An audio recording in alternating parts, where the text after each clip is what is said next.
Economic survey एक ऐसा document है हमारे देश के अंदर में जो बजट से पहले प्रस्तुत किया जाता है और ये एग्जाम के लिए इतना इंपॉर्टेंट है कि जिन्होंने पास्ट में अपने पेपर दे रखे हैं उनसे पूछेगा या फिर पुराने क्वेश्चन पेपर आप लोग उठा के देखिएगा तो आप लोगों को इज्जत समझ में आएगी इकोनॉमिक सर्वे की मार्केट के अंदर में क्या होती है एग्जाम के पॉइंट ऑफ व्यू से।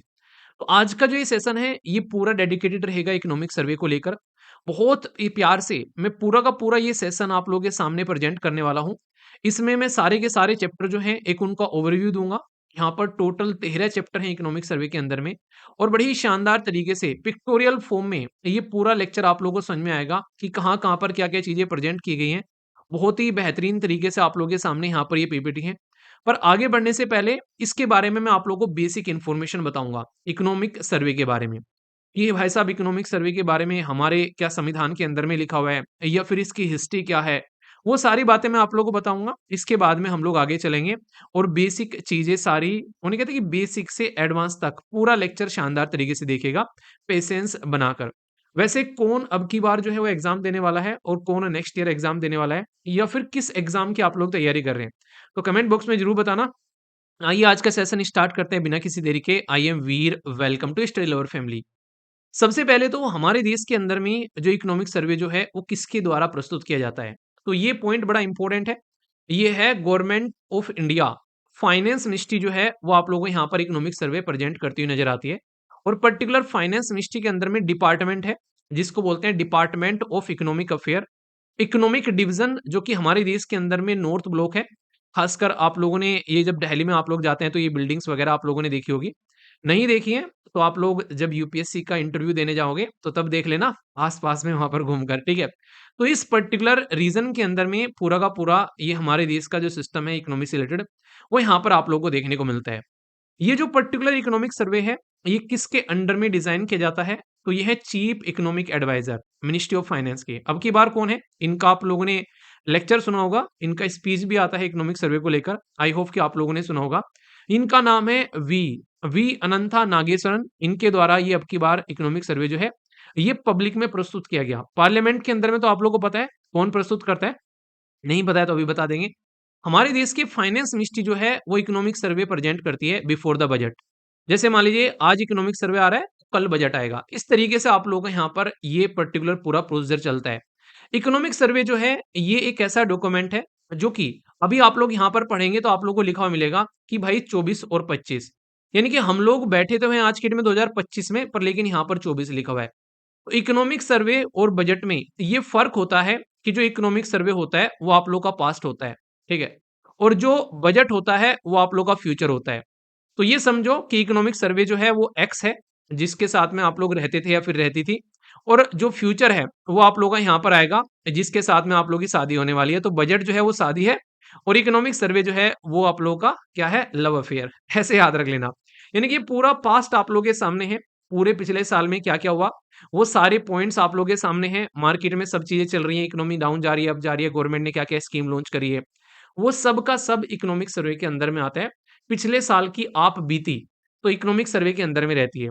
बजट जो आता है वो प्रस्तुत किया जाता है वो अगले साल के लिए कि भाई अगले साल कौन कौन से सेक्टर में क्या क्या खर्च करने वाले हैं, ठीक है? तो ये एक तरीके से मार्केट के अंदर में ऑलरेडी अवेलेबल है, बस उसको कंपाइल कर कर सरकार आप लोगों को बताती है कि भाई क्या क्या डेटा है इससे रिलेटेड, तो वो आप लोगों के सामने यहाँ पर रखा जाता है।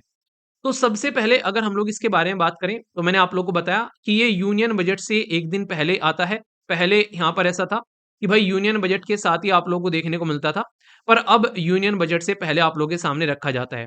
इसका जो ड्राफ्ट होता है ये चीफ इकोनॉमिक एडवाइजर, इनके द्वारा यहाँ पर हमारे देश के अंदर में जो सेक्रेटरी ऑफ इकोनॉमिक अफेयर हैं उनके साथ में मिलकर ये पूरा का पूरा ड्राफ्ट तैयार किया जाता है। ड्राफ्ट मतलब एक ऐसा ढांचा जो यहाँ पर फाइनल फिर आगे चलकर पब्लिक में रखा जाएगा। तो जैसे आप लोगों को पता है ना, आप लोगों ने पॉलिटी पढ़ी होगी। पॉलिटी में कहते हैं ड्राफ्टिंग कमेटी के चेयरमैन कौन थे, तो भीमराव अंबेडकर जी थे, है कि नहीं?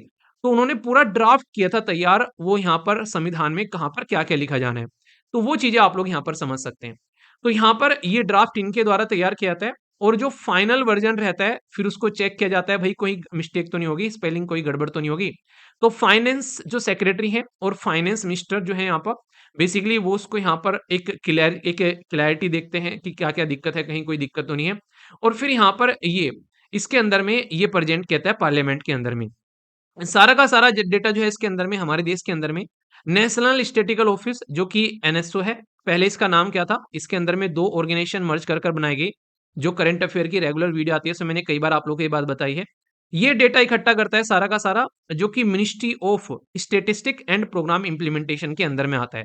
तो ये डिवीजन जो मैं आप लोगों को बता रहा हूँ, कई बार तो ये जब वनडे टाइप एग्जाम होता है, डायरेक्ट क्वेश्चन आप लोगों के बन जाते हैं। फाइनेंस मिनिस्टर की रिस्पॉन्सिबिलिटी रहती है कि वो इसको पार्लियामेंट में रखती है यहाँ पर, ताकि इसके ऊपर में डिबेट और डिस्कशन हो। तो ये कौन करता है, ये करती है हमारे देश की फाइनेंस मिनिस्टर, ठीक है। तो ये बेसिक है इसके बारे में जो आप लोगों को पता होना चाहिए कि हाँ कैसे कैसे ये प्रोसीजर आगे बढ़ता है।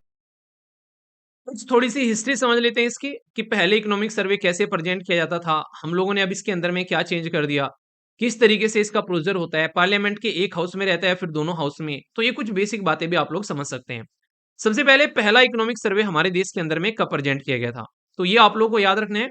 ये 1950-51 में ये पहला फाइनेंशियल ईयर जो था उसका इकोनॉमिक सर्वे प्रस्तुत किया गया था।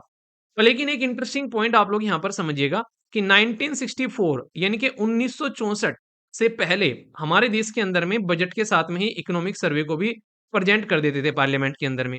पर लेकिन आप लोगों को पता है कि दोनों चीजें अगर एक साथ में प्रेजेंट करेंगे तो ढंग से कोई देख भी नहीं पाएगा, समझ भी नहीं पाएगा, वैसे ही बस साइड में रख देगा उठा के, ज्यादा डिबेट डिस्कशन भी नहीं होने का है। तो इसलिए 1964 के बाद में लगा कि नहीं यार, बजट वाले दिन वैसे ही बहुत सारे काम होते हैं और भी पूरा जो स्पीच चलती है वो सब चीजें, तो इसको एक दिन पहले प्रेजेंट कर लेते हैं। तो 1964 से इसको डीलिंक कर दिया बजट से, यानी कि बजट से अलग कर दिया, और एक दिन पहले ये प्रेजेंट किया जाने लगा एडवांस में हमारे देश के अंदर में, पार्लियामेंट के अंदर में, ठीक है। जो यहाँ पर एनुअली जो हमारे देश के अंदर में पूरे साल में क्या-क्या पूरे डेवलपमेंट हुए हैं, क्या-क्या हमारे देश के अंदर में पूरा काम चला है, तो उसका लेखा-जोखा होता है। तो ये एक तरीके का बहुत ही इंपॉर्टेंट फ्लैगशिप एनुअल डॉक्यूमेंट है मिनिस्ट्री ऑफ फाइनेंस का। फ्लैगशिप का मतलब एक ऐसा डॉक्यूमेंट जिसके अंदर में सब कुछ समाहित रहता है। जैसे फ्लैगशिप स्कीम बोलते हैं कि उसके अंदर में पूरे सेक्टर का सब कुछ आ गया।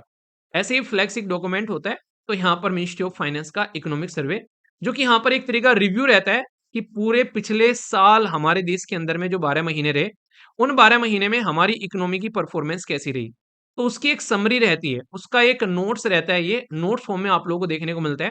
चैप्टर वाइज़ बाकायदा क्या-क्या पॉलिसीज़ हैं, क्या-क्या डेवलपमेंट है, क्या-क्या हाइलाइट्स रही पॉलिसीज़ की, उसके बारे में, और इकोनॉमी ने कैसी परफॉर्म की और फ्यूचर में कैसी परफॉर्म कर सकती है, शॉर्ट टर्म और मीडियम टर्म का एक एनालिसिस किया जाता है इसके अंदर में। और दोनों हाउस में पार्लियामेंट में प्रस्तुत किया जाता है, ये लोकसभा के अंदर भी और राज्यसभा के अंदर भी, ठीक है। तो दोनों जगह यहाँ पर ये प्रेजेंट किया जाता है इकोनॉमिक सर्वे। तो ये बहुत ही एक तरीके से आप लोग बोल सकते हैं कि इंपॉर्टेंट डॉक्यूमेंट होता है गवर्नमेंट ऑफ इंडिया का। जब मैं इंटरव्यू सुन रहा था सेक्रेटरी साहब का, तो उस टाइम पर उन्होंने कई सारे इंटरेस्टिंग एग्जाम्पल भी दिए थे यहाँ पर अपनी बातों को रखते हुए। तो मैं वो एग्जाम्पल भी आप लोगों के साथ में शेयर करूँगा, ताकि आप लोग कनेक्ट कर सकें कि रिसेंट में यहाँ पर जो भी डेवलपमेंट हुए इकोनॉमी में, उसको उन्होंने कंपेयर किया है हमारे देश की इकोनॉमी के साथ में, और ये बताया कि कहाँ पर हम लोग पीछे रह गए हैं, कहाँ पर कुछ कमियाँ खामियाँ हैं, कहाँ पर इंप्रूव कर सकते हैं। प्राइवेट गवर्नमेंट सेक्टर के बारे में बात की है, एजुकेशन के बारे में हमारे देश के अंदर में, एग्रीकल्चर के बारे में बहुत सारी बातें आप लोगों को देखने को मिलेगी। तो सारे चैप्टर्स का एक ओवरव्यू मैं आप लोगों को दूँगा, जिससे इंपॉर्टेंट क्वेश्चन बन सकते हैं वो भी मैं आप लोगों को बताऊँगा। तो इसलिए एक-एक चैप्टर हम लोग यहाँ पर देखते हुए चलेंगे, ठीक है? तो यहाँ पर सबसे पहला जो चैप्टर है, ये है बेसिकली हमारे देश के अंदर में state of the economy. Economy की स्टेट क्या है उसके बारे में बात की जा रही है, और फिर से बताया जा रहा है कि हम लोग बैक टू द अपने जो एक तरीके से तेजी पर प्रोग्रेस पर आ रहे हैं। लेकिन नहीं कहते कि बीच में पाथ हट गया था कि कोविड-19 भी आया, बहुत सारी समस्या हुई। अब फिर से बैक टू द पवेलियन आ रहे हैं। तो ये पहले चैप्टर में इनके द्वारा बातें की गई। पहला चैप्टर जो है यहाँ पर इन्होंने बाकायदा बताया है कि किस तरीके से दुनिया की ग्रोथ है यहाँ पर, ओवरऑल अगर आप लोग वर्ल्ड की देखोगे, और कैसे यहाँ पर जो एडवांस यानी कि जो अमीर देश हैं उनकी ग्रोथ कैसी है, और कैसे यहाँ पर ग्रोथ उन देशों की है जिनको आप लोग बोलते हैं इमर्जिंग मार्केट, खासकर डेवलपिंग कंट्री जिसमें से हम लोग भी आते हैं यहाँ पर। तो इस तरीके से इन्होंने यहाँ पर इसको समझाया है, और ये 3 साल का बताया इन्होंने, 23 में कैसा रहा, 24 में कैसा रहा, और 25 में अब तक का किस तरीके से एक्सपेक्टेशन आप लोग लगा सकते हैं आने वाले टाइम में। ये डेटा इन्होंने जो निकाला है यहाँ पर, ये निकाला है IMF world economic forum source है, जिसके बेसिस पर इन्होंने ये प्रेजेंट किया है।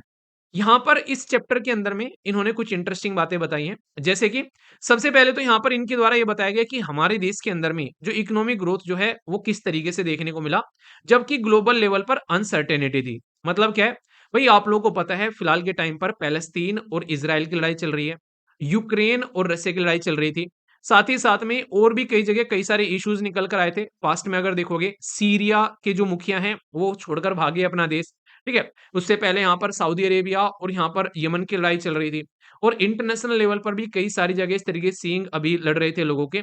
तो कई जगह कंडीशन देखने को मिल रही है। अफगानिस्तान आप लोग समझ ही रहे हैं, बांग्लादेश के अंदर में तख्ता पलट दिया गया। तो हमारे पड़ोस में बहुत सारी अनसर्टेनिटी रही यहाँ पर। श्रीलंका की कंडीशन आप लोगों को पता ही है। तो बहुत सारी ऐसी कंडीशन थी इंटरनेशनल लेवल पर जिसकी वजह से हमारी खुद की जो एक जीडीपी है, यानी कि देश का जो ग्रोथ है, वो कहीं न कहीं एक एवरेज रहा, एक पूरे डेकेडल एवरेज आप लोगों को देखने को मिलेगा, उसके नियर रहा। यानी कि ये जो अपनी स्पीच दे रहे थे वो ऐसा बताने की कोशिश कर रहे थे कि हाँ, ठीक-ठीक चल रही है इकोनॉमी, बहुत अच्छी नहीं है और बहुत ही बुरी नहीं है, ठीक है? प्राइवेट कंजप्शन जो है और इन्वेस्टमेंट जो है वो की ड्राइवर रहते हैं नॉर्मली, और वो आप लोगों को देखने को मिलते हैं। तो इसलिए कहते हैं कि गवर्नमेंट और प्राइवेट को मिलकर काम करना चाहिए। पर लेकिन जो सबसे बड़ी समस्या आती है निकल कर वो है इन्फ्लेशन। इन्फ्लेशन यानी कि महँगाई। अगर बैंक के अंदर में आप लोगों ने अपने ₹100 रख दिए हैं, तो ₹100 जो हैं वो आप लोग के 1 साल बाद घटकर आप लोगों को ऐसा लगेगा कि भाई साहब वो ₹94 हो गए हैं। क्यों? क्योंकि 6 आप लोगों के परसेंट से महँगाई बढ़ गई है। तो ये सबसे बड़ी दिक्कत होती है कि इंसान की अर्निंग तो उतनी की उतनी है, पर लेकिन महँगाई बढ़ती जा रही है। जो चीज़ पहले ₹5 में आती थी, वो चीज़ अब ₹8 में आती है यहाँ पर। तो ये समस्या निकल कर आती है। तो जब इन्फ्लेशन बढ़ता है तो ये सबसे ज़्यादा खतरनाक होता है यहाँ पर। तो इन्होंने बोला कि इन्फ्लेशन जो है वो अंडर कंट्रोल है। हालाँकि आप लोगों को याद होगा जब मैं आर्टिकल डिस्कस करता था कई बार एडिटोरियल, उसमें कि इन्फ्लेशन कैसे ऊपर-नीचे जा रहा है, वो सारी बातें मैंने कई बार आप लोगों को बताई है, ठीक है? और इन्होंने यहाँ पर एक तरीके से जो हमारे देश में मैक्रो इकोनॉमी है उसकी स्टेबिलिटी के बारे में बात की है। ग्लोबल कई सारे चैलेंज रहे, इनके द्वारा बताया गया कि काफ़ी रिस्क रहा, बहुत सारी अनसर्टेनिटी रही।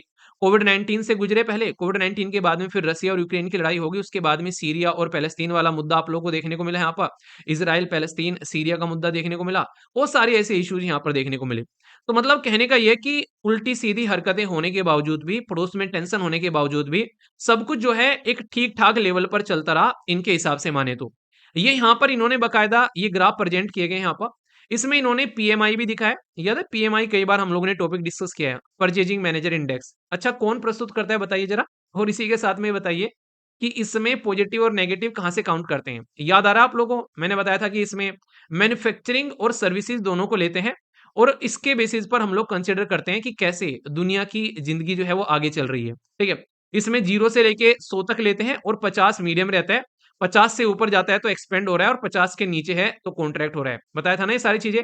तो इकोनॉमिक सर्वे में अगर बात कर दी गई है इस टॉपिक के बारे में, तो भाई डायरेक्टली आप लोगों से परचेजिंग मैनेजर इंडेक्स जो है वो एग्ज़ाम में क्वेश्चन बन सकता है। क्योंकि इकोनॉमिक सर्वे में बाकायदा ग्राफ बनाकर इसको प्रस्तुत कर दिया गया है। तो इसलिए टॉपिक को ढंग से रिवाइज़ कर लीजिएगा, ओके?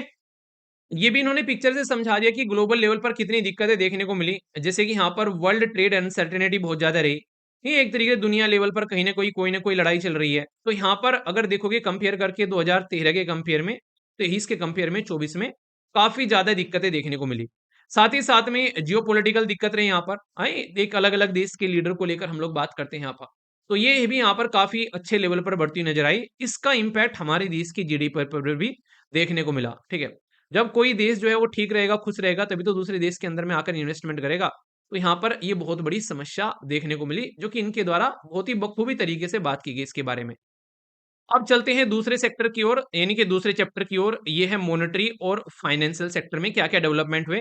तो इसके बारे में भी इन्होंने काफ़ी अच्छे से समझा है कि स्टॉक मार्केट के बारे में बात की है। साथ ही साथ में यहाँ पर किस तरीके से हमारे देश के अंदर में डीमैट अकाउंट खोले गए। तो ये डायरेक्ट फैक्चुअल इन्फॉर्मेशन है आप लोगों के लिए। हमारे देश के अंदर में हर साल 33% ईयर ऑन ईयर यानी कि हर साल डीमेट अकाउंट जो है वो बढ़ रहे हैं। पहले कोई जानता भी नहीं था स्टॉक मार्केट के बारे में प्रॉपर वे में। आज की डेट में हर एक इंसान जो है इनके हिसाब से माने तो स्टॉक मार्केट में इंटरेस्ट दिखा रहा है यहाँ पर। स्टॉक मार्केट में इन्वेस्टमेंट कर रहा है यहाँ पर। तो इसके चलते हमारे देश के अंदर में जो बैंकिंग सेक्टर है उसमें अच्छी चीज़ क्या देखने को मिली कि नॉन परफॉर्मिंग एसेट्स जो है वो कम हो गया है। ये क्या होता है? जब कोई इंसान जो है वो बैंक से पैसा लेकर जाता है, बैंक से पैसा मान लीजिए कोई ₹10,000 लेकर गया। इस पे ये कुछ ना कुछ इंटरेस्ट देगा, मान लीजिए यहाँ पर इस पर 8% का इंटरेस्ट देगा। ये इंटरेस्ट तो दूर की बात है, ये लगने लगता है कि भाई मूल भी गिर गया, जो बैंक ने दिया है वो पैसा बर्बाद हो गया। तो इस तरीके से दिक्कतें देखने को मिलती है। तो यहाँ पर लगता है कि नॉन परफॉर्मिंग बन गया, यानी कि इंटरेस्ट तो आ ही नहीं रहा और पैसा भी गया। तो यहाँ पर बैंक का बहुत सारा पैसा मरता है। विजय माल्या टाइप के, नीरव मोदी टाइप के लोग बहुत सारी हरकतें करते हैं।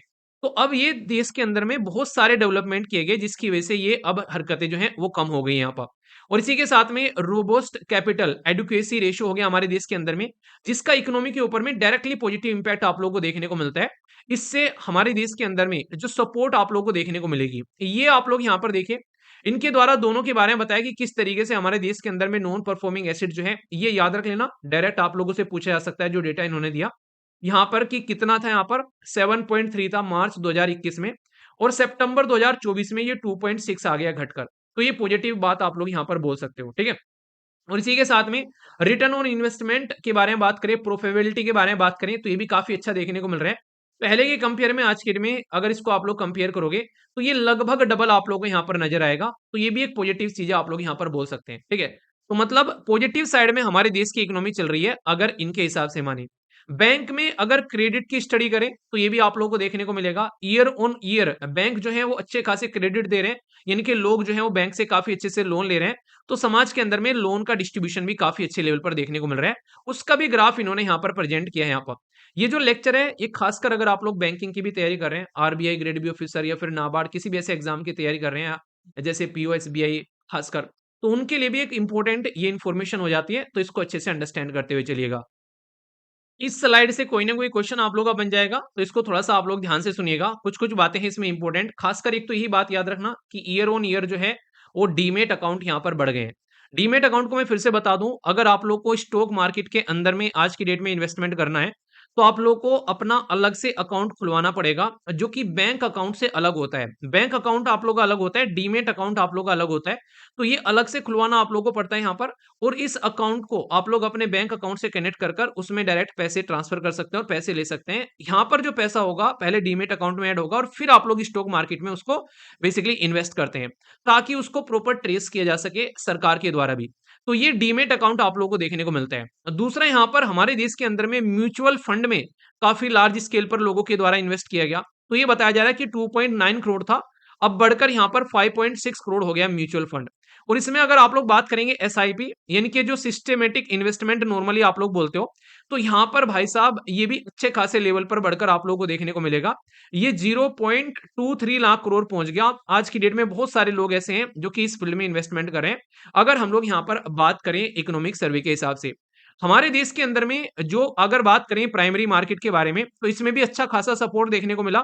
इसमें इन्होंने बताया कि 11.1 लाख करोड़ जो आप लोग को देखने को मिलेगा प्राइमरी मार्केट के अंदर में, ये देखने को मिला 5% मोर देन अगर आप लोग कंपेयर करोगे पिछले फाइनेंशियल ईयर के। आईपीओ की धूम रही भाई साहब, अगर आप लोग ध्यान से देखोगे दुनिया भर की कंपनी अपनी आईपीओ लेकर आई। एक न्यूज में मैं देख रहा था और उसमें खासकर ये देखने को मिला कि बहुत सारी नई नई कंपनियां आज के दिन में आईपीओ लेकर आ रही है। और कैपिटल जो मार्केट है उसमें भी आप लोग काफी अच्छा खासा ये जंप देखने को मिला। तो इंडिया की जो आज की डेट में मार्केट कैपिटलाइजेशन है उसके बारे में बात करें, उससे जीडीपी का जो रेशियो है ये आप लोगों को यहाँ पर 136% है at the end of December. ये भी काफी बेटर देखने को मिला। यानी कि आज की डेट में हमारे देश के अंदर में स्टॉक मार्केट एक पॉजिटिव साइड में बढ़ता हुआ नजर आया, अगर आप लोग यहाँ पर कंपेयर करोगे पहले के कंपेयर में।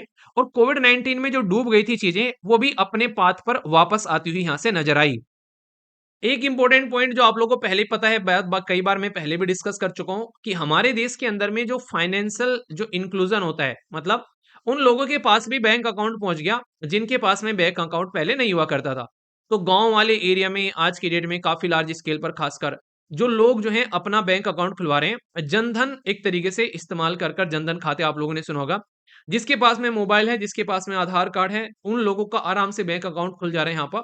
तो यहाँ पर उन लोगों को फाइनेंशियल इंक्लूजन की ओर लेकर चल रही है सरकार ने, ये बोला। यहाँ पर जो संख्या है ये यहाँ पर अगर देखोगे इसमें फाइनेंशियल इंक्लूजन के अंदर में तो एक अच्छे खासे लेवल पर इंक्रीज हुआ, 53.9 से बढ़कर 64.3 हो गया 2021 से अगर 24 में कंपेयर करोगे। तो ये क्वेश्चन भी आप लोगों से यहाँ पर पूछा जा सकता है वनडे टाइप एग्जाम में कि फाइनेंशियल इंक्लूजन इंडेक्स जो है वो कितना इंक्रीज हुआ यहाँ पर। इसमें इन्होंने पूरा दिया है कि कहाँ-कहाँ पर कितने सारे लोगों का पार्टिसिपेशन रहा, कितनी सारी ब्रांच वगैरह खोली गई अलग-अलग डिस्ट्रिक्ट के अंदर में।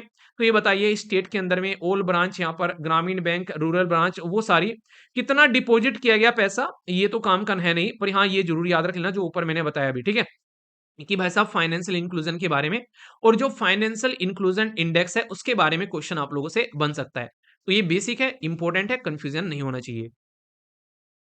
ये वाला चैप्टर एक इंपॉर्टेंट चैप्टर है जिसको आप लोग थोड़ा सा ध्यान रखिएगा, क्योंकि यहाँ पर बात की जा रही है एक्सटर्नल सेक्टर, जिसमें आप लोग एफडीआई भी इंक्लूड करते हैं। एफडीआई मतलब फॉरेन डायरेक्ट इन्वेस्टमेंट, यानी कि भारत में बाहर से जो इन्वेस्टमेंट आता है उसके बारे में भी यहाँ पर आप लोगों से बात की जा रही है।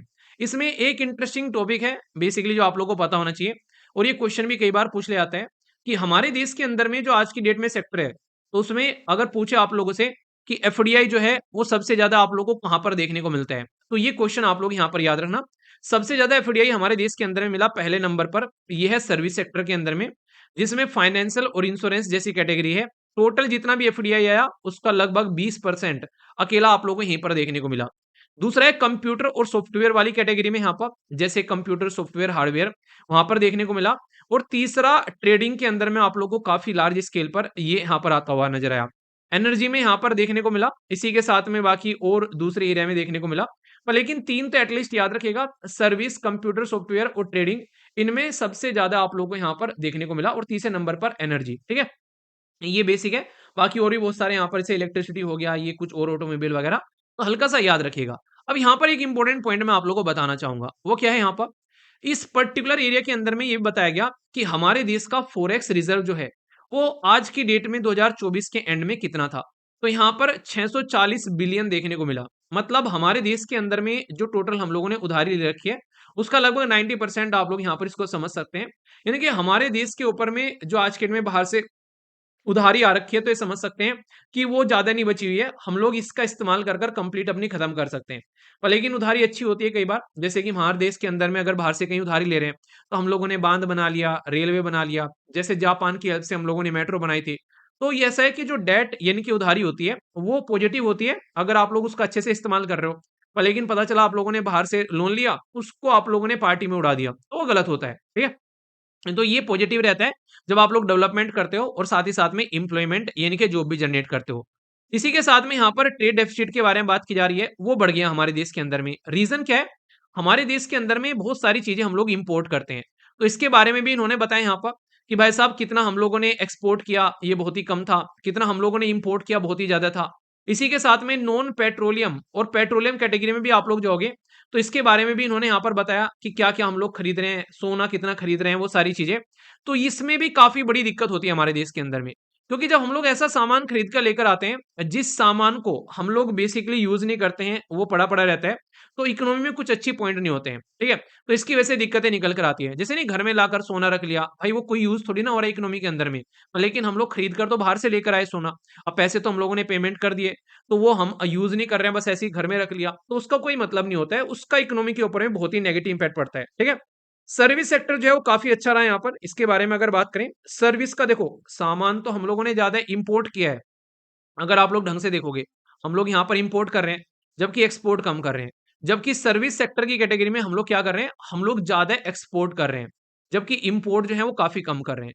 तो सर्विस सेक्टर में हम लोग पॉजिटिव में रहते हैं, तो सर्विस सेक्टर में हमारा ट्रेड जो है वो सरप्लस रहता है।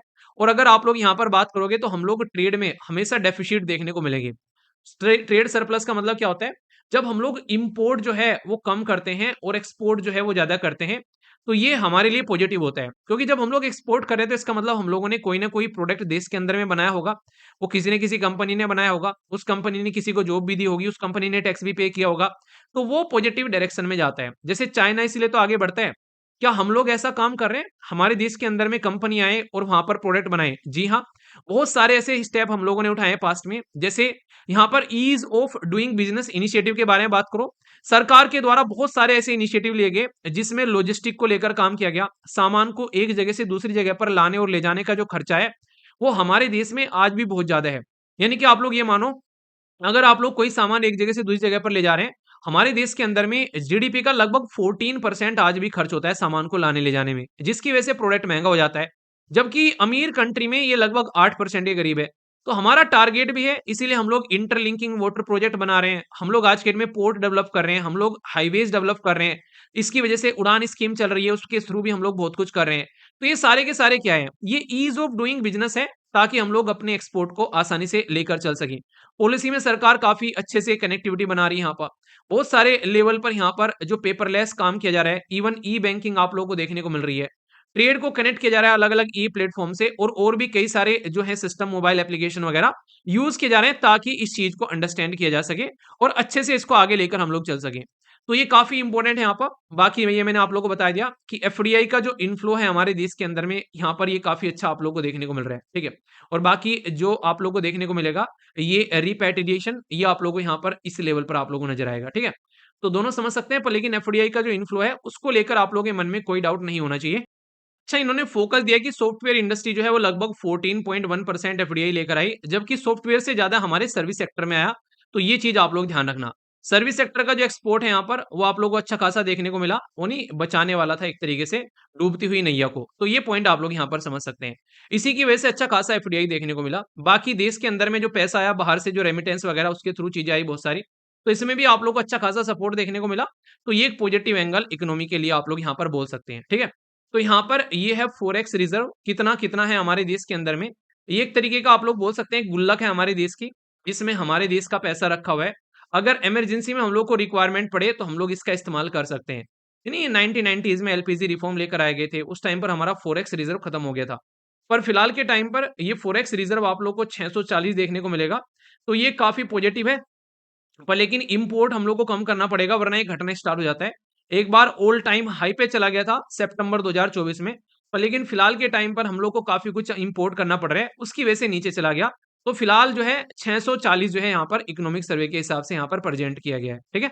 तो ये इंपॉर्टेंट है, कई सारे क्वेश्चन बन सकते हैं यहाँ से और आप लोग इस डेटा को इस्तेमाल भी कर सकते हैं आंसर राइटिंग के अंदर भी। चैप्टर नंबर 4 यहाँ पर आप लोगों के सामने बात कर रहे हैं, ये प्राइस क्या-क्या रहे और इन्फ्लेशन यानी कि महँगाई कैसे रही और उसकी क्या-क्या चीज़ें चेंज हुई यहाँ पर। यहाँ पर एक शब्द यूज़ किया गया, इसको बोलते हैं कोर इन्फ्लेशन। तो कोर इन्फ्लेशन और हेडलाइन इन्फ्लेशन में आप लोगों को डिफरेंस पता होना चाहिए।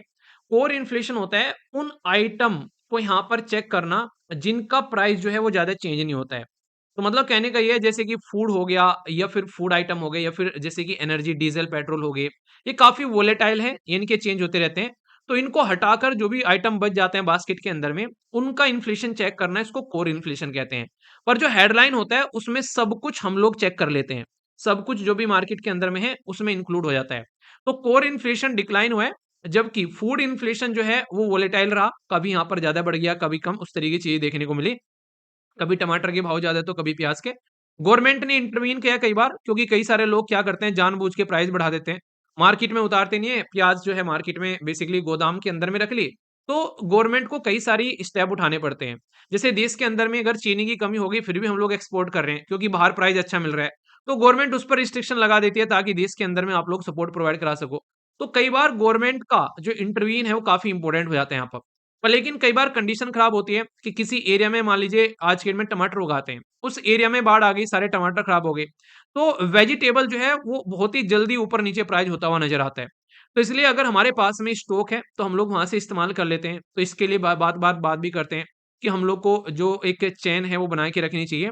तो ग्लोबल लेवल पर भी खासकर इसका इम्पैक्ट पड़ता है क्योंकि कई सारे देश खासकर जब रसिया और यूक्रेन की लड़ाई हो रही थी, गेहूँ को लेकर परेशान हो गए थे, तो भारत ने बहुत सारे लोगों को गेहूँ प्रोवाइड कराया, ठीक है? अगर मार्केट में प्याज और टमाटर महँगे हो गए, तो सरकार ने कंट्रोल किया और सब्सिडी रेट पर उनको छूट पर प्राइस देके उनको यहाँ पर ताकि इन्फ्लेशन को कंट्रोल किया जा सके। ऐसे ही मार्केट में गेहूँ और पल्सेस के बारे में बात करें, तो सरकार ने रिस्ट्रिक्शन लगा दी कि बाहर ले जाकर आप लोग नहीं बेचोगे। तो सरकार प्राइस कंट्रोल करती है ताकि लोगों को सही तरीके से चीज़ें यहाँ पर मिल सके, ठीक है? तो ये पॉइंट आप लोग समझ सकते हैं। तो यहाँ पर कोर इन्फ्लेशन बता दिया, बाकी इन्फ्लेशन यानी कि महँगाई नापने का कंज्यूमर प्राइस इंडेक्स होता है। यानी कि कंज्यूमर लेवल पर यानी कि जब कोई सामान आप लोग खरीद कर लेकर आते हो तो आपको कितना महंगा पड़ता है। और होलसेल प्राइस इंडेक्स होता है यानी कि फैक्ट्री में से जब सामान आता है तो यहाँ पर दुकानदार किस लेवल पर उसको लेकर आता है। तो ये दो पैटर्न होते हैं नापने के, यानी कि फैक्ट्री में सामान बना, फैक्ट्री से निकाल कर लेकर आया कोई इंसान, तो भाई साहब कोई कम अपनी दुकान पर ले जाकर बेच रहा है, तो यहाँ पर ये कितना महंगा इसको पड़ रहा है, होलसेल रेट पर लेकर आएगा ना वो। तो वो चीजें आप लोग यहाँ पर समझ सकते हैं। तो ये डेटा भी इन्होंने बताया कि कैसे कैसे यहाँ पर प्राइस जो है वो बढ़ रहे हैं और साथ ही साथ सरकार ने किस तरीके से यहाँ पर जो गेहूं हो गए, चावल हो गए या फिर दूसरा जैसे आटा हो गया, उसके प्राइस को कंट्रोल करने के लिए सरकार ने भी कई सारे मेजर्स लिए, तो उसके बारे में बात की गई है। पल्सेस को लेकर अगर बात करें तो अंडर ब्रांड भारत, ये जो चना हो गया, मूंग हो गया या मैसूर की दाल हो गई, कई सारी चीजें रही, कई सारी चीजें जैसे ड्यूटी फ्री इंपोर्ट के बारे में बात करी ताकि बाहर से सामान आ सके हमारे देश के अंदर में और फिर उसका जैसे प्राइस सस्ता हो जाता है। क्योंकि प्राइस बढ़ता कब है किसी भी प्रोडक्ट का? जब मार्केट में अवेलेबिलिटी जो है वो कम होती है और खरीदने वाले ज़्यादा होते हैं, तो तब बढ़ता है यहाँ पर। तो इसलिए कई सारे एरिया में सरकार जो है चाहे दालें हों, चाहे सब्जियाँ हों, उनके ऊपर में बफर स्टॉक को कंट्रोल करते हुए या कई सारी चीज़ों को कंट्रोल करती है। पर लेकिन कई बार जो है वो वेदर का इम्पैक्ट देखने को मिलता है। बारिश हो गई, बाढ़ आ गई तो सब्जी ब बेकार हो जाती है। तो ये बातें यहाँ पर इसके अंदर में बताई गई हैं कि कैसे-कैसे महँगाई जो है वो देखने को मिली और सरकार कंट्रोल करती हुई यहाँ पर नज़र आई। सरकार ने बहुत सारे ऐसे काम किए जिससे बिज़नेस जो है वो ऐसा आसान हो जाए। डीरेगुलेट करने का मतलब होता है कि सरकार ने इंटरफेरेंस करना बंद कर दिया। जैसे नहीं घर पे बच्चा है वो अपने डिसीज़न अपने आप ले रहा है। मम्मी-पापा कह रहे हैं ठीक है बेटा जैसा तुमको सही लगे कर लो। तो डीरेगुलेशन कैसे-कैसे किया सरकार ने? तो इसके कई सारे एग्ज़ाम्पल दिए उन्होंने कि कंप्लायंस जो थे पहले वो इन्होंने रिड्यूस कर दिए। ठीक है? कैसे-कैसे सिस्टम को और अच्छे लेवल पर चले। डिजिटल फॉर्म में सिस्टम प्रोवाइड करा दिया। बहुत सारे लेवल पर सरकार ने इंसेंटिव दिए कि ताकि आप लोग इस फील्ड में बिज़नेस कर सकें। इसी के साथ में स्टैंडर्ड बनाएँ कि किस तरीके की चीज़ों को लेकर चलना है। लीगल सेफगार्ड कैसा होना चाहिए, ऐसा तो नहीं दिक्कत होती जा रही है। भाई साहब पता चला कोई भी आगे कुछ भी करके चला जा रहा है, कोई टैरिफ लगा रहा है या कुछ भी है। फीस और टैरिफ भी कम किए गए। रिस्क बेस्ड रेगुलेशन क्या अगर कहीं पर रिस्क है तो उसको कैसे कंट्रोल कर सकते हैं। तो कहने का मतलब है कि मीडियम टर्म आउटलुक में डीरेगुलेशन किया गया सरकार के द्वारा ताकि ग्रोथ बढ़ सके हमारे देश के अंदर में, ईज़ ऑफ डूइंग बिज़नेस हो सके और साथ ही साथ में आराम से कोई आए तो अपना काम कर सके, अपनी ज़िंदगी को एन्जॉय कर सके और दूसरों को भी जॉब दे सके। तो फास्टर अप्रूवल हो गए नए बिज़नेस को, पहले बिज़नेस करने में सरदर्दी हो जाती थी। अब सरकार कहती है कि काफ़ी कुछ हम लोगों ने ईज़ी कर दिया है, आप लोग ईज़ी-वीज़ी वे में अपने बिज़नेस वगैरह कर सकते हो। आप लोग कैसा लगता है, सही है या फिर गलत? कोई है बिज़नेस कर रहा हो आस-पास में? बताइए यहाँ पर कि क्या कुछ फ़ायदे हुए हैं, येस या फिर नो? ये बड़ा इंटरेस्टिंग है, इसको बताते हुए वो बड़ा खुश हो रहे थे यहाँ पर कि क्या-क्या इन्वेस्टमेंट किया गया, किस तरीके से रोड, रेलवे और एयरपोर्ट के हमारे देश के अंदर में इन्वेस्टमेंट बढ़ा। तो इन्वेस्टमेंट और इंफ्रास्ट्रक्चर इनके कहाँ-कहाँ पर इन्वेस्टमेंट किया, कहाँ-कहाँ पर ढाँचा बढ़ाया। इन्होंने यहाँ पर गाँव वाले और शहर वाले एरिया में क्या-क्या ढाँचा बढ़ाया और रिन्यूएबल एनर्जी के लिए इन्होंने यहाँ पर क्या किया, ये काफ़ी बड़ा फ़ोकस रहा। जैसे वंदे भारत ट्रेन के बारे में बात की इन्होंने कि किस तरीके से हमारे देश के अंदर में इंफ्रास्ट्रक्चर को डेवलप किया गया। वो अलग बात है कि ट्रेन के कई सारे एक्सीडेंट देखने को मिले, पर लेकिन अच्छा खासा काम भी किया गया, चीज़ों को इम्प्रूव करने के लिए। तो इसमें इन्होंने बताया कि किस तरीके से हमारे देश के अंदर में वंदे भारत ट्रेन जो है उसका प्रोडक्शन हो रहा है। कोचेज़ जो हैं वो कैसे-कैसे बन रहे हैं, पहले कितने कोचेज़ बना करते थे, अब यहाँ पर कितने कोचेज़ बन रहे हैं। तो ये काफ़ी बड़ा एक तरीके से आप लोग यहाँ पर एक सिस्टम आप लोग बोल सकते हो, जो कि मिनिस्ट्री ऑफ रेलवे का डेटा आप लोगों के सामने निकल कर आता है। तो ये पॉजिटिव साइड है कि हमारे देश के अंदर में इतना कुछ विकास हो रहा है इस पर्टिकुलर एरिया के अंदर में, इंफ्रास्ट्रक्चर के बारे में जब बात करें तो। तो कुछ और पॉइंट यहाँ पर जैसे यहाँ पर इन्होंने ट्रेन के बारे में बता दिया, ऐसे ही फिर नेक्स्ट में इन्होंने यहाँ पर बताया पावर सेक्टर के बारे में, कि पावर सेक्टर कैसे-कैसे बढ़ रहा है, कैसे-कैसे ग्रो कर रहा है, जिसमें रिन्यूएबल एनर्जी के बारे में भी इन्होंने बात की, कैसे-कैसे बढ़ती जा रही है आज के डेट में, हमारे देश के अंदर में। साथ ही साथ में कैसे हमारे देश के अंदर में जो टेलीकम्युनिकेशन इंफ्रास्ट्रक्चर बढ़ रहा है, कि पहले लोग जो हैं उनको 2G, 3G मिला करते थे, अब 4G, 5G पर चीज़ें चल रही हैं। हाई स्पीड इंटरनेट चल रहा है, तो किस तरीके से प्रोग्रेस कर रहा है, गाँव वाले एरिया में भी किस तरीके से इंटरनेट जो है वो पहुँचा पा रहे हैं, तो इसके बारे में भी बात की गई यहाँ पर। इसी के साथ में यहाँ पर जल जीवन मिशन के लिए क्या ढांचागत विकास किया गया, ताकि बहुत सारे लोग ऐसे हैं जो फुल्ली कवरेज किए जा चुके हैं। ये स्लाइड के ऊपर में स्टार लगा लेना, ये इंपॉर्टेंट हो जाती है यहाँ पर, क्योंकि अगर आप लोगों से पूछ लेंगे कौन-कौन से एरिया हैं, जहाँ पर हम लोगों ने फुल्ली ये आप लोगों को पर्टिकुलर जो जल जीवन मिशन था, उसके तहत इन्होंने पूरा सिस्टम क्रिएट कर दिया है, ठीक है? तो अरुणाचल प्रदेश, गोवा, हरियाणा, हिमाचल प्रदेश, गुजरात, पंजाब, तेलंगाना और मिज़ोरम। ये 8 नाम दिए हैं मिनिस्ट्री ऑफ जल शक्ति ने, जिसके अंदर आज के डेट में फुल कवरेज हो चुके हैं यहाँ पर जल जीवन मिशन के तहत में। और जल जीवन मिशन से ऑलरेडी क्वेश्चन पूछा जा चुका है, तो फिर से बन सकता है, स्टेट वाइज आप लोगों से पूछा जा सकता है, ठीक है। साथ ही साथ में यहाँ पर ओपन डेफिकेशन फ्री यानी कि खुले में शौच करने वाले जो एरिया थे उनको बिल्कुल खत्म कर दिया है। तो इसके ऊपर में फोकस किया गया, कितना इंप्रूवमेंट देखने को मिल रहा है यहाँ पर। तो इसका डेटा इन्होंने प्रस्तुत किया है और ये डेटा भी मिनिस्ट्री ऑफ जल शक्ति से निकल कर यहाँ पर आया है। इसी के साथ में नेक्स्ट यहाँ पर कि भाई स्वच्छ भारत मिशन के तहत जो शहर वाला है उसमें इन्होंने कैसे-कैसे काम किया है। तो ये इन्होंने बताया कि किस तरीके से यहाँ पर ओपन डेफिकेशन फ्री चीजें हो रही हैं। इंडिविजुअल जो है घर में हाउस होल्ड में किस तरीके से शौचालय बनाए जा रहे हैं, किस तरीके से चीजों को लेकर चल रहे हैं, तो इसका डेटा इन्होंने फिर यहाँ पर बताया है, ठीक है। इसमें सबसे इंपॉर्टेंट जो पॉइंट है वो यहाँ कई सारे इनिशिएटिव के बारे में। तो ये स्कीम आप लोगों से पूछी जा सकती है, प्रधानमंत्री आवास योजना, अर्बन ट्रांसपोर्ट योजना, Atal mission for rejuvenation and urban transformation और स्मार्ट सिटी मिशन। इसमें से कई सारे तो रिसेंटली अभी मैंने द हिंदू वाली वीडियो में डिस्कस किए थे, जो रेगुलर आप लोग देखते होंगे। उसमें से स्मार्ट सिटी मिशन तो मैंने कुछ दिन पहले आप लोगों से डिस्कस किया था। तो कैसे-कैसे प्रोजेक्ट चल रहे हैं और कैसे कंप्लीट हो रहे हैं। तो ये सारा का सारा मैटर जो है इस वाले चैप्टर में इन्होंने एक्सप्लेन किया कि भाई हमारे देश के अंदर में इंफ्रास्ट्रक्चर कैसे बढ़ रहा है, चाहे रेल हो, चाहे रोडवे हो, चाहे टेलीकम्युनिकेशन हो, चाहे गाँव और शहरों में अलग डेवलपमेंट हो, तो उसका एक ओवरव्यू इन्होंने यहाँ पर इसके अंदर दिया है। ठीक है? कोई डाउट नहीं होना चाहिए, इंपॉर्टेंट है, खासकर जो मैंने आप लोगों को बताया स्कीम्स वगैरह। ये भी एक अच्छा चैप्टर आप लोग बोल सकते हैं, जिसमें यहाँ पर बिज़नेस में क्या-क्या रिफ़ॉर्म लेकर आए, खासकर सीमेंट और स्टील कैसे चल रहा है हमारे देश के अंदर में प्रोडक्शन। इंटेलेक्चुअल प्रॉपर्टी राइट, खासकर इंसान जो है वो कितना इनोवेशन कर रहा है, तो पेटेंट और ट्रेडमार्क जो फाइल किए जा रहे हैं उसके बारे में बात की। और इलेक्ट्रॉनिक और टेक्सटाइल मैन्युफैक्चरिंग कैसा चल रहा है हमारे देश के अंदर में, इसके बारे में बात की। तो ये जो पर्टिकुलर है यहाँ पर इसके अंदर इन्होंने बताया कि किस लेवल पर हमारे देश के अंदर में रिसर्च और डेवलपमेंट चलते हुए चीज़ों को आगे लेकर चल रहे हैं। तो यहाँ पर इन्होंने पहले तो बिज़नेस परसेप्शन इंडेक्स, ये यहाँ पर हमारे देश के अंदर में उसमें हम किस लेवल पर आगे बढ़ रहे हैं, तो उसका डेटा है हमारे सामने 2022-23, 23-24 और 24-25 का।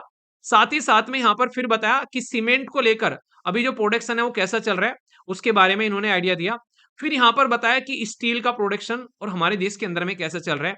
और आप लोगों को याद होगा एग्जाम में ग्रीन स्टील के बारे में क्वेश्चन ऑलरेडी पूछा जा चुका है, ठीक है।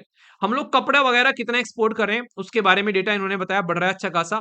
इलेक्ट्रॉनिक इंडस्ट्री हमारे देश के अंदर में अच्छी खासी बढ़ रही है, तो ये समझ सकते हैं। इवन कई सारी जो इलेक्ट्रॉनिक्स वाले एरिया में प्रोडक्ट लिंक इंसेंटिव स्कीम भी हम लोग चला रहे हैं, जिसके बेसिस पर चीजें आगे बढ़ रही हैं, ठीक है। इंटेलेक्चुअल प्रॉपर्टी और अच्छे से ग्रो हो रही है। इंसान जो है कई बार पेटेंट वगैरह अपने ले रहे हैं, ट्रेडमार्क जो ले रहे हैं, इससे पता चलता है कि हमारे देश के अंदर में कितने अच्छे लेवल पर हम लोग आगे बढ़ रहे हैं। तो ये एक अच्छा खासा एक आप लोग बोल सकते हैं कि एरिया है, जिसमें इंसान अपने आप तो आगे बढ़ता ही है और कई सारे लोगों को जॉब भी देता है, तो इससे पूरे देश की ग्रोथ होती है आप लोगों को नजर आती है। सर्विस सेक्टर मैंने आप लोगों को बताया हमारे देश के अंदर में कैसा रहा। अभी हमारे देश के अंदर में सर्विस में हम लोगों ने सबसे ज़्यादा ग्रोथ किया। एक्सपोर्ट के मामले में भी मैंने आप लोगों को समझाया था, एफडीआई सबसे ज़्यादा इसमें आप लोगों को देखने को मिली। तो ये कई सारे नए चैलेंज भी अभी देखने को मिले। क्यों? क्योंकि आर्टिफिशियल इंटेलिजेंस आ गया है मार्केट के अंदर में। तो जो पहले हम लोग सर्विस में बहुत अच्छा काम किया करते थे, क्या इससे हमारे देश में सर्विस की जॉब जो है वो कम तो नहीं होंगी? तो सर्विस सेक्टर आज भी जीडीपी में सबसे ज़्यादा कंट्रीब्यूट करता है। इसीलिए हम लोग कहते हैं कि हमारा देश जो है वो जॉबलेस ग्रोथ है। क्योंकि ग्रोथ तो आता है सर्विस सेक्टर से, पर लेकिन वहाँ पर स्किल की रिक्वायरमेंट होती है। अगर कोई टीचर है वो सर्विस ही तो है ये, कोई डॉक्टर है वो सर्विस ही तो दे रहा है भाई साहब, कोई लॉयर है वो सर्विस ही तो दे रहा है आज की डेट में। तो ये सारी सर्विसेज़ कोई ना कोई स्किल के बेस पर आती हैं। इंसान के पास में स्किल नहीं है तो सर्विस नहीं दे पाएगा। तो अगर स्किल का काम जो है वो एआई करने लगा, तो क्या ये चैलेंज होने वाला है सर्विस सेक्टर के लिए? तो ये भी बात है यहाँ पर। तो सर्विस सेक्टर जो है वो काफ़ी लार्जेस्ट कंट्रीब्यूटर है और साथ ही साथ में ग्लोबल सर्विस जो एक्सपोर्ट है वो आज के डेट में लाए ये बढ़ा है। मैंने बताया जैसे भारत का काफ़ी अच्छा खासा, जैसे जैसे आईटी हो गया, ठीक है? इंफॉर्मेशन टेक्नोलॉजी और बिज़नेस प्रोसेसिंग मैनेजमेंट सेक्टर हो गया, ये काफ़ी अच्छा ग्रो हुआ है, जिससे जॉब भी जनरेट हुई है और एक्सपोर्ट भी अच्छा खासा हुआ है हमारे देश में। तो ये पॉजिटिव साइड आप लोग यहाँ पर इसकी देख सकते हो। यहाँ पर देखो अच्छा खासा सर्विस सेक्टर बढ़ा है यहाँ पर, तो इंक्रीज कैसे हुआ है सर्विस सेक्टर का? जीवीए होता है किसी पर्टिकुलर एरिया का जीडीपी आप लोग बोल सकते हैं, ठीक है? तो ग्रोस वैल्यू एडेड बोलते हैं नॉर्मली। तो यहाँ पर इसी तरीके से इंडिया के अंदर में जो शेयर है ग्लोबल के साथ में अगर कंपेयर करोगे तो हाँ भी बढ़ा है। तो ये इंटरेस्टिंग पॉइंट ये वाला है, ये आप लोगों से पूछा जा सकता है यहाँ पर कि इंडिया का जो शेयर है ग्लोबल सर्विस सेक्टर में 2014 के कंपेयर में 2023 में कितना बढ़ गया है। अब हम लोग दुनिया भर में जो सर्विस प्रोवाइड की जाती है उसमें से 4.3% सर्विस जो है वो भारतीय लोग प्रोवाइड कराते हैं। तो ये पॉजिटिव क्वेश्चन आप लोगों से डायरेक्ट पूछ लिया जाएगा प्रीलिम्स के अंदर भी। अब यहाँ पर एक बात और बताई गई कि क्या-क्या चैलेंज है सर्विस में, कि भाई आज की डेट में हम लोग कहीं पर जाते हैं तो लैंग्वेज बैरियर है, इन्फॉर्मेशन के में गैप देखने को मिलता है, अलग-अलग कंट्री में अलग-अलग रेगुलेशन है, वो चीज़ें समझ सकते हैं। पर अपॉर्चुनिटी क्या है कि भाई एआई आ रहा है, बहुत सारी चीज़ सीख कर आप लोग सॉल्यूशन निकाल सकते हो, अच्छे लेवल पर दुनिया में छा सकते हो। और वे फॉरवर्ड क्या है, सरकार को भी सपोर्ट प्रोवाइड कराना चाहिए, अगर सर्विस सेक्टर से और अच्छा ग्रोथ आप लोग चाहते हो तो। तो ये चैप्टर एक इंटरेस्टिंग चैप्टर है और प्रीलिम्स और मेंस दोनों के लिए एक अच्छा कंटेंट देने वाला चैप्टर है ये। ये चैप्टर के बारे में बताते हुए इकोनॉमिक एडवाइजर साहब जो हैं वो बड़े खुश हो रहे थे। वो कहे कि हमारे देश के अंदर में एग्रीकल्चर में काफ़ी अच्छा काम हो रहा है और फूड मैनेजमेंट में भी काम हो रहा है। पर लेकिन फूड वाले सेक्टर में उन्होंने एक बात बोली कि भाई जो बाहर की कंपनी आज के डेट में फूड सेक्टर में काम कर रही है, वो बहुत ही लार्ज स्केल पर कुछ ऐसे प्रोडक्ट बेच रही है मार्केट के अंदर में जो हेल्थ को नुकसान पहुँचाते हैं। तो इस सेक्टर में हम लोग को काम करना ज़रूरी है, क्योंकि अनहेल्दी प्रोडक्ट मार्केट में ज़्यादा रहते हैं, तो हेल्थ का नुकसान होता है और इकोनॉमी पर उसका इम्पैक्ट पड़ता है। तो इसलिए सेक्टर ऑफ द जो फ्यूचर के बारे में बात की, कैसे हम लोग इन दोनों को लेकर चल सकते हैं। खासकर अगर बात करें एग्रीकल्चर के मामले में, तो आज की डेट में हमारे देश के अंदर में अगर कोई इंस्टीट्यूशनल क्रेडिट है, उसकी संख्या बढ़ गई है पहले के कंपेयर में। यहाँ पर बताया कि नॉन इंस्टीट्यूशनल क्रेडिट जो है, एक टाइम पर ऐसा था कि लोग जो है बाहुबली से, खासकर अगर एरिया में कोई जमींदार है, उससे लोन लिया करते थे भाई साहब। और वो फिर क्या करता था, वो फिर वही काम करता था जो आप लोगों ने मूवी नहीं देखी थी, मांझी मूवी। भाई साहब पूरी जिंदगी इंसान को जो है वो बंधुआ मजदूर बना के रखता था। पर आज की डेट में ये नॉन इंस्टीट्यूशनल क्रेडिट जो है वो घटकर 25 पर आ गए हैं, जो कि एक टाइम पर 85% लोग जो है वो ऐसे ही यहाँ पर लोगों से पैसा लिया करते थे, ठीक है। अब यहाँ पर इंस्टीट्यूशनल क्रेडिट जो है वो बढ़ गया है। 75% लोग जो है वो सरकार से लोन लेते हैं, आज के डेट में बैंकों से लोन लेते हैं, इंस्टीट्यूट से लोन लेते हुए आप लोगों को नजर आते हैं, ठीक है। तो ये समझ सकते हैं। साथ ही साथ में यहाँ पर अगर बात करें, ग्रोथ हुई है क्रेडिट फ्लो में। पहले छोटे छोटे किसानों को क्रेडिट नहीं मिला करता था, अब यहाँ पर इनको भी क्रेडिट मिल पा रहा है, तो इससे फायदा उन किसानों का भी हो रहा है, खासकर अगर आप लोग चीजों को समझेंगे तो ये पॉजिटिव चीजें आप लोग बोल सकते हो। एग्रीकल्चर में क्रेडिट बढ़ा है, अच्छी बात है। माइक्रो इरिगेशन और सस्टेनेबल फार्मिंग के ऊपर में फोकस किया जा रहा है। ऑर्गेनिक फार्मिंग के बारे में भी हम लोग बात कर रहे हैं कि जिसमें कम हम लोग जो खासकर जो केमिकल प्रोडक्ट होते हैं उनको कम डालकर, केमिकल फर्टिलाइजर को कम डालकर हम लोग फोकस करें आज की डेट में ज्यादा से ज्यादा अपने देश के अंदर में उन प्रोडक्ट के ऊपर में जो एग्रीकल्चर को फायदा पहुंचाते हैं। ऑर्गेनिक फार्मिंग के ऊपर फोकस किया जा रहा है, जिसमें गोबर वगैरह का इस्तेमाल कर खेती बाड़ी की जाती है, खाद डालकर। जैसे पर ड्रॉप मोर क्रॉप ये इनिशिएटिव है, इसके बारे में अगर बात करें, ये माइक्रो इरिगेशन है, तो हम लोग पानी को भी बचा रहे हैं, पानी का वेस्टेज होने से बचा रहे हैं अपने देश के अंदर में जब एग्रीकल्चर की बात करते हैं तो। एक और ये स्लाइड आप लोगों के लिए बहुत इंपॉर्टेंट है कि सरकार ने कौन कौन सी स्कीम चलाई है एग्रीकल्चर के लिए, ये डायरेक्ट क्वेश्चन आप लोग की बना देगी। जिसमें आप लोगों के सामने यहाँ पर ये सारी की सारी स्कीम जो है एक ही स्लाइड में है, लगभग 5 स्कीम। तो यहाँ पर इनके बारे में थोड़ा सा जरूर पढ़ लीजिएगा, मैक्सिमम आप लोग की रेगुलर वीडियो में कवर कराई जा चुकी है। हल्का सा एक बार देख लेना यहाँ पर। तो इसमें आप लोगों को यहाँ पर देखने को मिलेगा परंपरागत कृषि योजना, soil health card, per drop more crop, national bamboo mission और mission organic value chain development in North East area. तो ये 5 इनिशिएटिव के बारे में आप लोग थोड़ा सा देखो। इकोनॉमिक सर्वे आप लोग को ये भी बताता है कि एग्जाम में क्या क्या इंपॉर्टेंट हो सकता है। मैं हमेशा कहता हूँ ना, करंट अफेयर आप लोग के लिए एक बहुत ही इंपॉर्टेंट पोर्शन है, तो ये आप लोग समझ सकते हैं, ठीक है। माइक्रो इरिगेशन भी यहाँ पर बढ़ी है, जैसे कि हमारे देश के अंदर में पानी की जो खपत है वो अभी कम पानी का इस्तेमाल करते हुए अच्छी खासी खेती बाड़ी हम लोग कर लेते हैं। तो ये भी एक पॉजिटिव एंगल आप लोग देख सकते हैं। चैप्टर नंबर 10, इसके बिना कैसे काम चल जाएगा। अच्छा, कॉन्फ्रेंस ऑफ पार्टी अब की बार की हुई थी, वो कहां पर हुई थी जरा बताइए। क्लाइमेट एंड इन्वायरमेंट अडेप्शन, ये काफी इंपॉर्टेंट है। भारत की रैंक जो है वो 7 बताई गई है ऐसी कंट्रीज में जो सबसे ज्यादा आज के डेट में वनरेबल कंट्री है, जिसमें क्लाइमेट चेंज बहुत इंपैक्ट डालते हैं। ऐसा क्यों बोला गया 7वें नंबर पर? क्योंकि भाई हमारे देश के अंदर में खेती बाड़ी है, अब खेती बाड़ी तो भाई इंपैक्ट पड़ेगा ही अगर क्लाइमेट चेंज होगा। और ज्यादा टेम्परेचर बढ़ गया, बारिश कम हो रही है, बारिश ज्यादा हो रही है, ये सारी चीजें डायरेक्ट एग्रीकल्चर पर इंपैक्ट डालती है। इसलिए भारत रिन्यूएबल एनर्जी पर फोकस कर रहे हैं, अक्षय एनर्जी जैसे सूरज से एनर्जी, विंड से एनर्जी, ठीक है। और सस्टेनेबल प्रैक्टिस फॉलो कर रहे हैं, जिससे कि यहाँ पर इन्वायरमेंट को नुकसान ना पहुंचे। ग्लोबल लेवल पर फाइनेंशियल सपोर्ट की रिक्वायरमेंट है, ये इकोनॉमिक एडवाइजर साहब ने बोला कि जो अमीर देश है उन्हें सपोर्ट प्रोवाइड कराना चाहिए, ताकि हमारे जैसे देश जो है वो चीजों को आगे लेकर चल सके। इसमें 46% तो इंडिया रिन्यूएबल एनर्जी में आगे बढ़ रहा है, जो कि उनका टारगेट था 2030 तक का। बाकी हमको सपोर्ट की रिक्वायरमेंट है, ये इन्होंने अपने लेक्चर के अंदर भी बोला था। अच्छा, 2-3 इंपॉर्टेंट चीजें, जैसे एक तो रिन्यूएबल एनर्जी पर कैसे फोकस किया कि हर एक देश का नेशनली डिटरमाइन कंट्रीब्यूशन होना चाहिए। तो इसमें किस तरीके से हम लोग अपना कोयले को छोड़कर दूसरी साइड में जंप कर सकते हैं। फॉरेस्ट कवर कैसे हम लोग बढ़ा सकते हैं, क्योंकि ये भी क्लाइमेट चेंज पर इंपैक्ट डालता है। तो हमारे देश के अंदर में ये स्लाइड आप लोग ध्यान रख लेना यहाँ पर कि nuclear energy, hydro energy, wind energy, ये कोयले से आज भी हमारे देश के अंदर में सबसे ज्यादा है जो इलेक्ट्रिसिटी है वो प्रोड्यूस की जाती है। तो ये कम करनी है कहीं ना कहीं, ठीक है। तो पहले नंबर पर आज भी सबसे ज्यादा कोयला है, दूसरे नंबर पर सोलर पैनल आप लोगों को देखने को मिल रहे हैं। स्लाइड बहुत इंपॉर्टेंट है, स्टार लगा लेना, ठीक है। तीसरे नंबर पर विंड और फिर हाइड्रो आप लोगों को देखने को मिल रहा है। तो ये क्वेश्चन आप लोगों से पूछे जा सकते हैं कि किस किस से क्या क्या एनर्जी हम लोग जनरेट कर रहे हैं। एक ये वाली स्लाइड, ये इंपॉर्टेंट इनिशिएटिव है, प्राइम मिनिस्टर मोदी साहब के द्वारा भी कई बार बात की गई। लाइफ स्टाइल फॉर इन्वायरमेंट, यानी कि आप लोग इन्वायरमेंट के साथ में रहो मिलजुल कर, ऐसा नहीं कि भाई साहब आप लोग इन्वायरमेंट को बर्बाद कर रहे हो। जैसे घर से बाहर जा रहे हो तो कोशिश करो पंखे, बिजली का जो सामान चलने वाला है सब कुछ आराम से बंद करके जाओ उसको, ठीक है। इसी तरीके से पानी को सेव करो, जहां जरूरी नहीं है एसी मत चलाओ, गाड़ी को बंद कर दो जहां पर कहीं पर अगर रेड लाइट पर आप लोग कहीं पर खड़े हो तो बहुत सारी ऐसी चीजें जिसमें लाइफ स्टाइल में आप लोग इन्वायरमेंट को लेकर आओ यहाँ पर। तो ये काफी इंपॉर्टेंट है, जिसमें हमारे देश के अंदर में काफी कुछ किया गया कि लाइफ स्टाइल जो है वो 13% ग्लोबल पॉपुलेशन का कार्बन एमिशन रिड्यूस कर देगी। ये आप लोगों को देखने को मिलेगा, ये डेटा बताए जा रहे हैं यहाँ पर। कैसे कैसे कर सकते हैं इसको, तो पूरा एक एक स्लाइड इन्होंने यहाँ पर इसके ऊपर भी पूरी समर्पित कर दी है। तो ये आप लोगों से यहाँ पर पूछा जाए तो ये एक अच्छा एरिया है, खासकर जहाँ से आप लोग को एक डेटा अच्छा मिल जाता है। और इसमें एक ये स्लाइड है जिसमें आप लोगों को ये पॉइंट एटलीस्ट याद रखना है कि 2047 तक हम लोग अपने आप को डेवलप बनाना चाह रहे हैं और 2070 तक हम लोग नेट एमिशन जीरो करेंगे। तो ये आप लोग समझ सकते हैं। पैसे की रिक्वायरमेंट रहेगी वो पता है, वो सारी चीज़ें देखने को मिलेगी। मिशन लाइफ मैंने आप लोगों को बता दिया। तो ये पॉइंट्स हैं जिसमें इन्होंने बेसिक दिया है कि क्या-क्या प्रायोरिटीज़ होनी चाहिए, पर लेकिन क्या-क्या चैलेंज रहेंगे। तो फंड सबसे बड़ा चैलेंज रहेगा, लो कार्बन जो डेवलप किस तरीके की चीज़ों को लेकर चलना है, क्योंकि जॉब भी क्रिएशन होने चाहिए, वो सब चीज़ें भी देखनी है हम लोग को, ठीक है? प्रायोरिटीज़ कैसे हैं कि वल्नरेबल है जो चीज़ें पहले उन पर फोकस किया जाए भाई साहब। रिड्यूस कैसे करें एमिशन को, एनवायरनमेंट को कैसे लाइफ में लेकर चलें, तो ये फोकस एरिया भी आप लोगों को यहाँ पर नज़र आएँगे, ठीक है? तो ये बड़े शानदार तरीके से इन्होंने पूरा एक्सप्लेन किया है।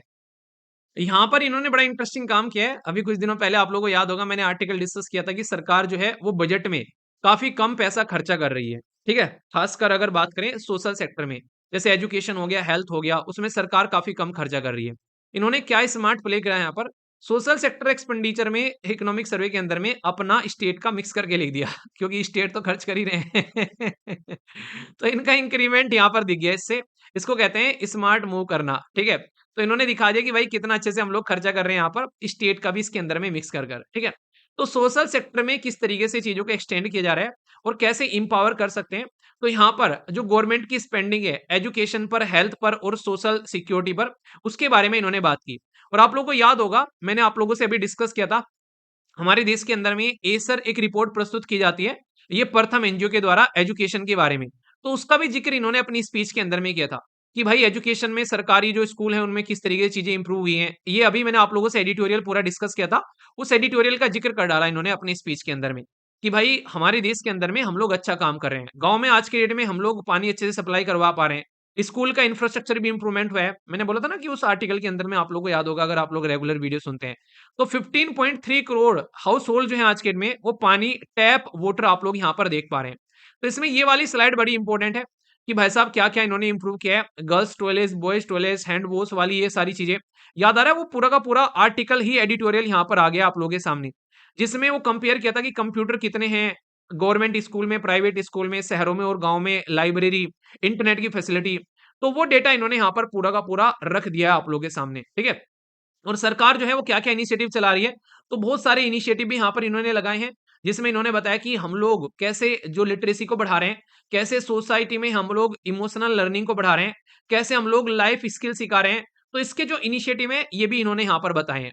तो ये एक इम्पोर्टेंट एरिया हो जाता है, अगर आप लोग समझोगे तो बहुत सारी और भी स्कीम्स हैं, इनके नाम आप लोग समझ सकते हैं कि गाँव के अंदर में इकोनॉमी को बढ़ाने के लिए प्रधानमंत्री ग्रामीण सड़क योजना, स्वच्छ भारत मिशन ग्रामीण आप लोग देख सकते हैं, मिशन अमृत सरोवर देख सकते हैं, प्रधानमंत्री आवास योजना, जल जीवन मिशन, सांसद आदर्श ग्राम योजना, ये सारी की सारी जो स्कीम्स हैं आप लोग की कवर हो चुकी हैं।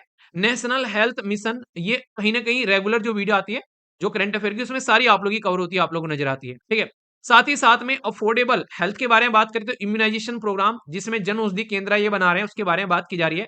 टेक्नोलॉजी प्रोवाइड कराई जा रही है, ठीक है? हेल्थ से रिलेटेड कई सारी चीज़ें जैसे आयुष्मान भारत प्रधानमंत्री जन आरोग्य योजना के बारे में इन्होंने बात की। तो ये सारी स्कीम जो है इनके बारे में थोड़ा-सा आप लोग ध्यान ज़रूर रखिएगा।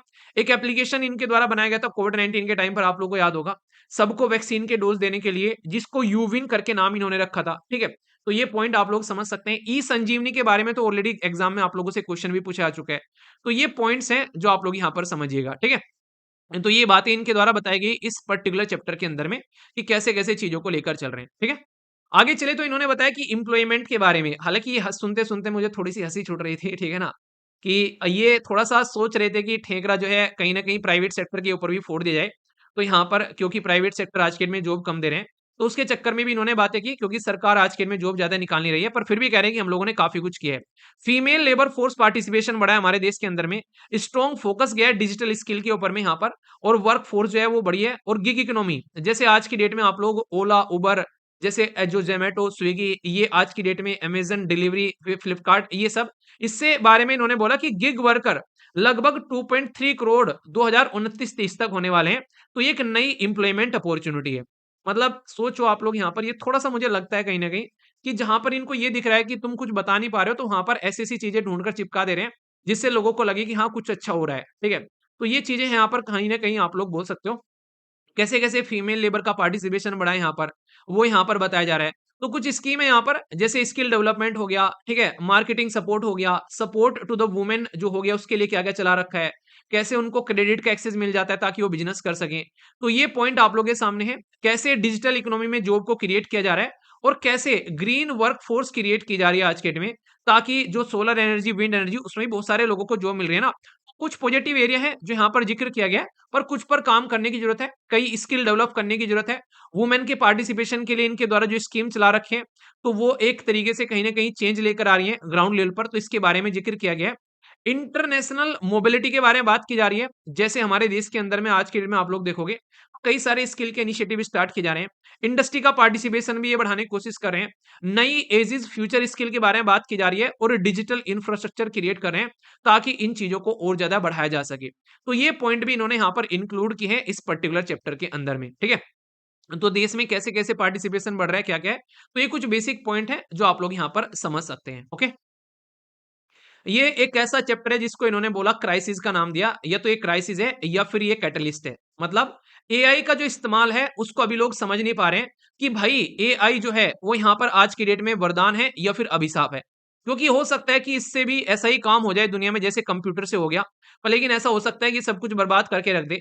तो अभी एआई जो है जस्ट पैदा हुआ बच्चा है, तो पता नहीं आगे चल के, जैसे नहीं कृष्ण जी का जन्म हुआ था उसने कंस को मार दिया था, तो ये कंस को मारेगा कि नहीं मारेगा ये आने वाले टाइम में पता चलेगा। तो एआई का जो पार्टिसिपेशन है वो अपॉर्चुनिटी भी है और चैलेंज भी है, क्योंकि अगर लोगों के हाथ में जा रहा है ढंग से एआई और एआई का इस्तेमाल अगर वो नेगेटिव तरीके से कर रहे हैं, तो ये दिक्कत भी कर सकता है। तो कैसे आप लोग इसको समझ सकते हैं? क्योंकि फिर से अपस्किल करना पड़ेगा, लोगों को रीस्किल रीस्किल करना पड़ेगा। गवर्नमेंट हो, प्राइवेट सेक्टर हो या फिर कोई एकेडमिक हो, हर जगह आप लोगों को ट्रेन करना पड़ेगा।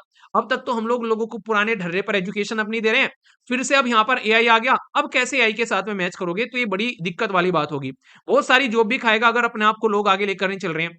Data science, machine learning, robotics, ये कोई नया एक आप लोगों को एरिया आज के डेट में इंट्रोड्यूस होते हुए नजर आ रहे हैं, जिससे लोगों का कोई ज्यादा कनेक्शन है ही नहीं है। कैसे हम लोग यहाँ पर इसको इंप्रूव कर पाएंगे? तो एआई कैसे अपॉर्चुनिटी है, कैसे चैलेंज है, इसको हम लोग को समझकर आगे बढ़ना पड़ेगा कि पोस्ट टेक्नोलॉजी रिवॉल्यूशन किस तरीके से हम लोग चीजों को लेकर चल सकते हैं। कंप्यूटर के टाइम पर भी दिक्कतें देखने को मिल रही थी, तो बहुत सारे आज के डेट में रिस्क के बारे में बात कर रहे हैं कि जॉब खा जाएगा, सब ये बता रहे हैं। केयरफुली हम लोग को ऑप्टिमाइज करना पड़ेगा एआई वगैरह को, क्योंकि यहाँ पर अगर एआई आ गया मार्केट के अंदर में और उसने लेबर को रिप्लेस कर दिया, तो बड़ी दिक्कत हो जानी है मार्केट के अंदर में। तो ये चीजें समझाने की कोशिश करें। तो इसलिए आप लोगों को यहाँ पर एक तो देखने को मिलेगा कि कितना प्रैक्टिकल है, कितना रिलायबल है, इंफ्रास्ट्रक्चर को डेवलप करना और रिसोर्सेज का ढंग से इस्तेमाल करना, ये कई सारे चैलेंज हैं जिनके ऊपर में काम करने की बात इनके द्वारा बताई गई है, ठीक है? तो ये टोटल इस तरीके से पूरा का पूरा एक इकोनॉमिक सर्वे का एक ओवरव्यू मैंने आप लोगों को यहाँ पर दे दिया। कहाँ कहाँ से क्या-क्या चीजें निकल कर आ रही हैं, सारे चैप्टर के अंदर में क्या-क्या है, वो बहुत ही प्रिसाइज़ वे में आप लोगों को मैंने यहाँ पर समझा दिया, जिससे कि आप लोगों के माइंड में इसको लेकर अब कोई डाउट न रहे। बाकी इसके ऊपर में बहुत सारे रेगुलर एडिटोरियल छापे जाएँगे, अलग-अलग एक तरीके से द हिंदू न्यूज़पेपर के द्वारा। तो वो मैं रेगुलर जो मॉर्निंग में 7 बजे वीडियो आती है, उसमें आप लोग के वो रेगुलर मैं कवर करता हुआ चलूँगा ही, तो उसके लिए आप लोग अपने आप को रेडी रखिएगा। कैसा लगा आज का ये लेक्चर? इसके बारे में आप लोग कितने इसको पॉइंट दोगे ज़रूर बताइए, और जो भी सही से सिस्टमैटिक वे में तैयारी कर रहा है, वो अच्छे से चीज़ों को लेकर चलिए। इसका पीडीएफ जो है मैं टेलीग्राम पर प्रोवाइड करा दूँगा, वहाँ से डाउनलोड कर लेना। बाकी अगर सीरियसली आप लोग एग्ज़ाम की तैयारी करना चाहते हैं, तो प्रीलिम्स का भी कोर्स है आप लोगों के सामने, यूपीएससी का कोर्स है 2026 के लिए, ईपीएफओ का कोर्स है, सब कुछ आप लोगों के सामने यहाँ पर, इनको आप लोग कनेक्ट कर सकते हैं। या फिर आप लोग एनसीईआरटी की चीज़ें अगर चाहते हैं, तो एनसीईआरटी की क्लासेज़ हैं प्रॉपर आप लोगों के सामने। तो आप लोग टेस्ट सीरीज़ चाहते हैं, तो टेस्ट सीरीज़ हैं आप लोगों के सामने सारी, तो अच्छे से आप लोग कनेक्ट कर सकते हैं। स्टडी लवर एप्लीकेशन के ऊपर में, जो कि 4.9 रेटिंग के साथ में प्ले स्टोर पर है, या फिर study lover V dot in के साथ में आप लोग कनेक्ट कर सकते हैं।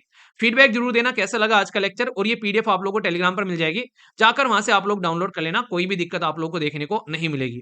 तो चलिए फिर आज का सेशन समाप्त करता हूँ, मॉर्निंग में मिलता हूँ, तब तक अपना ध्यान रखिए। बड़ों को नमस्ते, छोटों को प्यार, छोटी सी लाइफ एंजॉय करा, मिलता हूँ नेक्स्ट सेशन में, तब तक के लिए जय हिंद।